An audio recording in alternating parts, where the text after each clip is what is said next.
Buyurun efendim.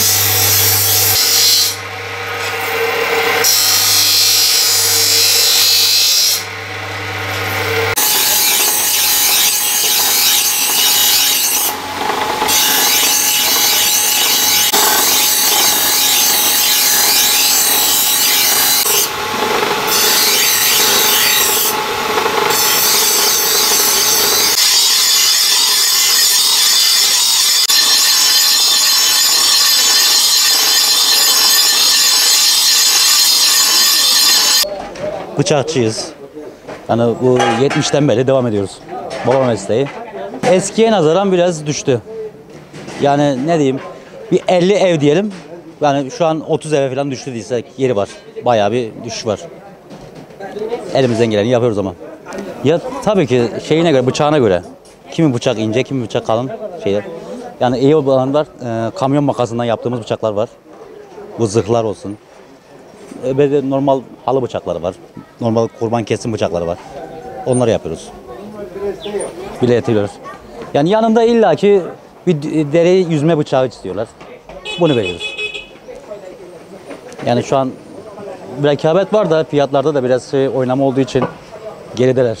İllaki boğazlamak için sağlam şöyle bir keskin 3 numara, 2 numara bıçaklarımız var. Onlardan. Şu an pek yoğun değiliz. Şu an yani o kadar aşırı bir yoğunluk talep yok. Ama daha birkaç gün kalasıya daha yoğun oluruz.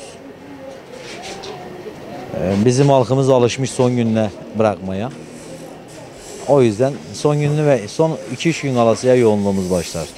Yok, bu sene öyle bir telaş yok yani. Her şey pahalı. Yani bugün bir bıçak 100 liradan başlıyor, yani iyi bir bıçak. Alım gücü, insanların alım gücü de düştü. Yani insanlara bir şey diyemiyorsun yani. Hayvana ızdırap çektirmemesi için çoğu insan da bu sene kesemeyecek benim tahminim. Bu kadar fiyatlı olduğundan dolayı. Kesemeyene de Allah yardım etsin. Şu an daha sezonun başı olduğundan dolayı 2-3 gün sonra salı veya çarşamba sezon başlar.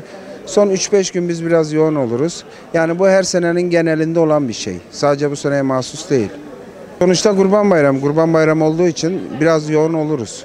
İnsanlar haliyle et kesecek veya eşinden dostundan yardım gelecek. Onun vasıtasıyla evinde bıçağın mecbur bilallenmesi lazım.